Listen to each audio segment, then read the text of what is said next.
महाराणा प्रताप राणा उदय सिंह के ज्येष्ठ पुत्र हैं। उनकी माता का नाम रानी जयवंता कंवर है। उन्हें युद्ध कला की शिक्षा राव जयमल मेड़तिया से मिली है। जयमल मेड़तिया के नाम ने शहंशाह अकबर को एक बार फिर से चौंकाया।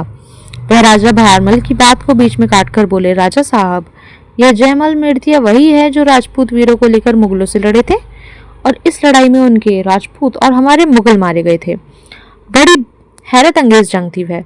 अभी हल्दी घाटी में जो जंग चल रही है वह भी कुछ कम नहीं है। अब्दुल रहीम खान खाना के यह कहने पर शहंशाह ने कहा, इस जंग में महाराणा और उनके हाथी रामप्रसाद को जिंदा पकड़ने के हम ख्वाहिशमंद हैं। उनकी बात सुनकर रहीम ने कहा, जहांपना, हल्दी घाटी में 20,000 मेवाड़ी राजपूत 40,000 मुगल सैनिक से जूझ रहे हैं। अलबदायूनी वहीं पर हैं।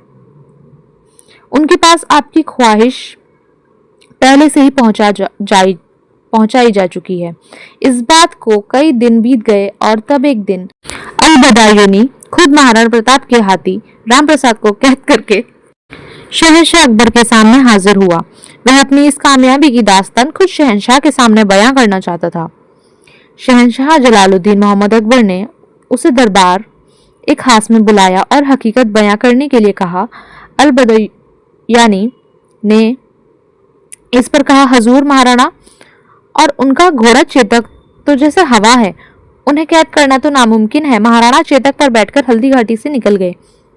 सुना है एक टांग टूटने के बावजूद घायल चेतक ने उन्हें काफी गज चौड़ा नाला पार कराया। बाद में वह वहीं मर गया। उनके हाथी रामप्रसाद को पकड़ने के लिए हमने 8 बड़े हाथियों को घेरा करके बनाया, उस पर 14 महावतों को बिठाया, तब कहीं जाकर पकड़ने में कामयाबी मिली।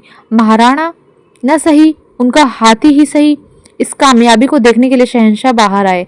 जहां हाथी खड़ा था उसे देखकर शहंशाह बस देखते रह गए। पर्वताकार महागज रामप्रसाद को देखते ही उन्होंने कहा, ऐसा एक भी मुगल फौज में नहीं है। इसकी अच्छे से देखभाल की जाए, इसे हम अपने लिए रखेंगे। ऐसा कहते हुए उन्होंने रामप्रसाद का नाम पीर प्रसाद कर दिया। अकबर की आज्ञा पाकर ढेरों मुगल सैनिक महागज रामप्रसाद की सेवा में लग गए।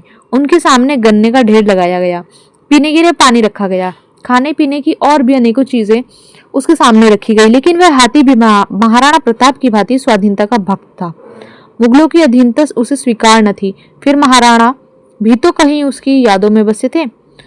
उस स्वामी भक्त हाथी ने काफी दिनों तक न तो मुगल के यहाँ कुछ खाया और जो मुगलों ने उसको खाने के लिए गन्ने दिए थे और पानी दिया था वो भी नहीं पिया, बस वहीं शहीद हो गया।